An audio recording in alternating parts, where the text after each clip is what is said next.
మరి ట్రంప్తో ఒప్పందం కుదిరింది అని అంటున్నాడు. అది ఎంతవరకు నిజమో అర్థం కావట్లే. ఎందుకంటే మన భారతదేశం నుంచి ప్రధానమంత్రి ఎస్ అన్నారు, పీయూష్ గోయల్ కూడా ఎస్ అన్నారు. కానీ ఇక్కడ తిరకాసంతా కూడా ఎక్కడ వస్తుందంటే మనకి ట్రంప్ దగ్గర అబ్బే తూచ్ అంటాడు. నేను 0% కాదు, నేను 100% చేస్తాను ఇప్పుడు నీ మీద అంటాడు. అని ఇష్టం. అలా ఉందంటే తాగుబోతాడు మాట చూసారా, రాత్రి తాగినప్పుడు ఒకటి పొద్దున్న లేచిన తర్వాత ఇంకోటి ఉంటుంది, అలా ఉంటుంది ఆయనతో వ్యవహారం. మరి ఇలాంటి అగ్రదేశం ఇలాంటి ప్రెసిడెంట్ని పెట్టుకొని తను ఏం వ్యాపారం చేస్తుంది, తన ప్రపంచాన్ని ఎలా శాసిస్తుంది, ఇంతవరకు ఎంతో కష్టపడి ఎస్టాబ్లిష్ చేసిన ప్రపంచ పోలీసు అనే ఒక పదం, దాంతోపాటు అగ్రరాజ్యం ఆధిపత్యం, వీటన్నిటినీ కూడా బుడమేరులో కొట్టుకుపోయేటట్టు చేసుకుంటున్నాడు ఆయన.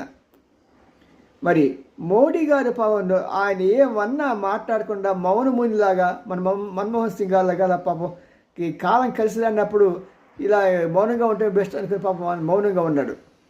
కానీ చేయాల్సిన విషయాలు మొత్తం చేసాడు. అటుపక్క యూరోపియన్ యూనియన్తో సంబంధాలు ఒప్పందాలు కుదుర్చుకోవడానికి ప్రపంచంలో ఏ దేశాలు ఉంటే ఆ దేశాలతో ఒప్పందాలు కుదుర్చుకొని చేసేసాడు. ఇప్పుడు ఎలాంటి పరిస్థితి వచ్చిందంటే సుమారు ప్రపంచంలో ఉన్న 154 దేశాలతో ఈయన ఒప్పందం కుదుర్చేసుకున్నాడు. కుదుర్చుకున్న తర్వాత ఇప్పుడు ఇంకేం చేస్తాడు ఆయన ట్రంప్? ఎందుకంటే అతనికి దేశంలో కూడా చాలా ఇదిగా ఉంది, పరిస్థితి ఏం బాగోలేదు. మన ఎలక్షన్స్లో అక్కడ డెమోక్రటిక్ పార్టీ అతను గెలిచాడంట బై ఎలక్షన్స్లో.